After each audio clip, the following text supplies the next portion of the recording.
TitleMatchNetwork.com.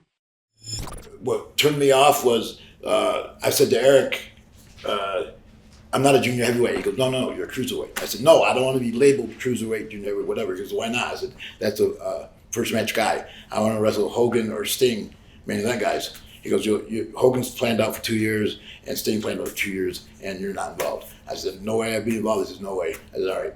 Then I kind of half-assed and fucked off. They fired me. I quit. Same, mutual. They wanted me to be humble with being on the show. I wasn't humble with being on the show. I wanted to be the show.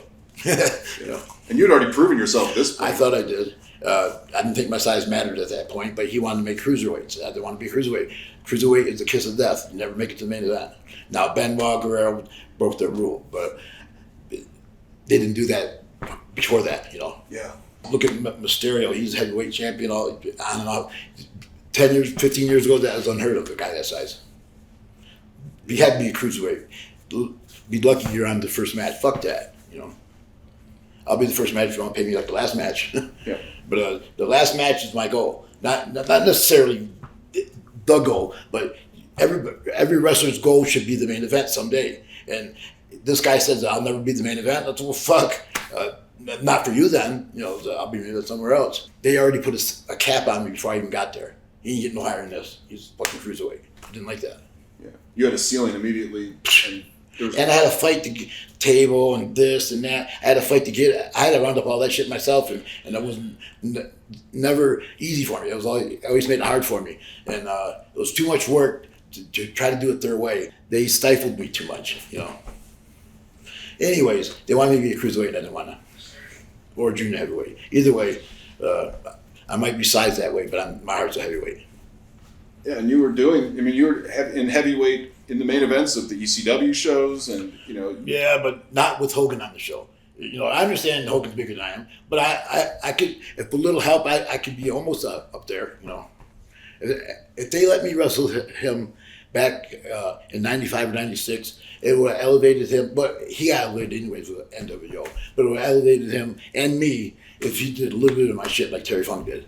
Yeah. Terry Funk was the first guy of his caliber and age to let me do my shit. And then after he let me do my shit, everybody did. Almost everybody. But if it wasn't for him, I'd still be a first match guy. Kevin Sullivan called me for Monday Nitro. He said, can you do our first Monday Nitro? I said, I can't do it. How was it? I said, yeah, how much do you want? I said, you don't have to pay me anything. Just put me over. Have me win. He goes, well, we got to give you something. I said, all right, 500. Then we'll talk about money later. So they gave me the 500, gave me a contract. I said, hey, what about the money? They go, so what you want? I go, what do I want? They go, 500. I go, 500 for what? They go, 500 per match. They go, no, it was 500 for that match. Now we talk about future. And they said, no, 500 is the limit. And for 2 matches a month, one pay-per-view, one Monday Nitro, and I can't wrestle for anybody else. It's $1,000 a month. That's crazy. I made $1,000 a night. Why would I do that? And well, TV. I'm going to start on TV. They're going to watch me get skinny on TV. And so they thought I was an athlete. I wanted to change, pull a fast one on them. No, I want more. Of course I want more. We didn't even talk about how much. We talked about was the first match to watch me, to judge me. And then after that, we're out of the contract. They wouldn't budge. Bischoff would not fucking budge.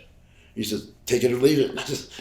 That's an easy one. He wouldn't give in. He goes, there's a misconception of people that thinking we're giving away money. Well, that's over with. I see that. Not giving me nothing. Shit. Yeah. I said, I don't want to be compared to Nash, Hogan. I want to pay me for me. Don't judge me on those guys. I know I'm not a draw like those guys, but I deserve as much. I'm not demanding to give it to you. I'll show you how I can earn it. But I did that with the $500 match, But he thought that was a good deal.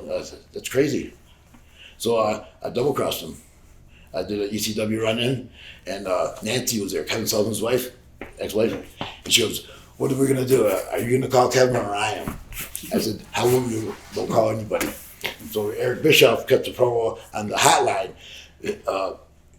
International superstar just got fired. So I called the hotline. Sabu just got fired. That's how I found out. I didn't find out. I found out on the WCW hotline. Would Mean Gene tell you or something? Something like that. It was like they didn't have balls to tell me I was fired.